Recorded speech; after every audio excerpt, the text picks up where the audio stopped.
কাকা অনুপ করে অনুপ তো বাড়ির নাই বাপই কোটে বা গেছে। অনুপের সাথে একটা দরকার ছিল তো তাই আসলুম। তাই অনুপ যেহেতু নাই তাই আমি চলে যাং। এ বাপই শোন শোন শোন, অনুপ তোর কি হয়? অনুপ মোর বন্ধু হয়। ঠিক আছে, তাই কি কর আছিস? বন্ধু ভাবি মুখে কয়া যা। না কাকা তোমার কোয়া যাবে না। আরে কোনো সমস্যা হবে না, তুই কয়া যা। ওই শালা হারামজা তোমার গালমটা আসলে চলিস চেংড়ি মানছি দেখি লোক শুনে না আর কোন যদি আসলে শুনে তো টিকে দিয়ে গুবে দি কাকা আমি ইতে করাচ্ছুং তাই যাং।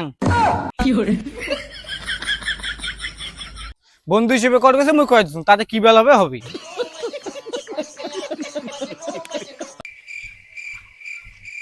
ও অনুপ এদি শুন তো, কি হয়েছে বাবা? তুই সকালে উঠে কোটে গেছিস যে? কোনোটা যাং নাই তো। তোর বন্ধু রাহুল আসি কয়া গেল তুই নাকি ওর গার্লফ্রেন্ডকে এসএমএস করিস। এই শালা 80 বিদারও কয়া দিছে। বাবা মোর ভুল হয়ে গেছে। তুই এলাই ওই চেংড়ির বাড়ি থেকে আসলু না? না মানে বাবা ছি শালা হারাম দাদা, তুই মোর মান সম্মান শেষ করে দিলু। ও চেঙ্গিটার বাড়ি গেছুং ঠিক আছে কিন্তু ও একলাই ছিল না, ওর মাও ছিল। চেঙ্গিটাও সেই ভাল, ওর মাও সেই ভাল। কি গলু বাড়িতে কায় কায় আছে? চেঙ্গিটার মাও ছিল। তুই মোক এই কথাটা আগত বলতো আর উঠে যা চেংড়ির মা কবুল বিয়ে করতে। ঠিক আছে বাবা চল।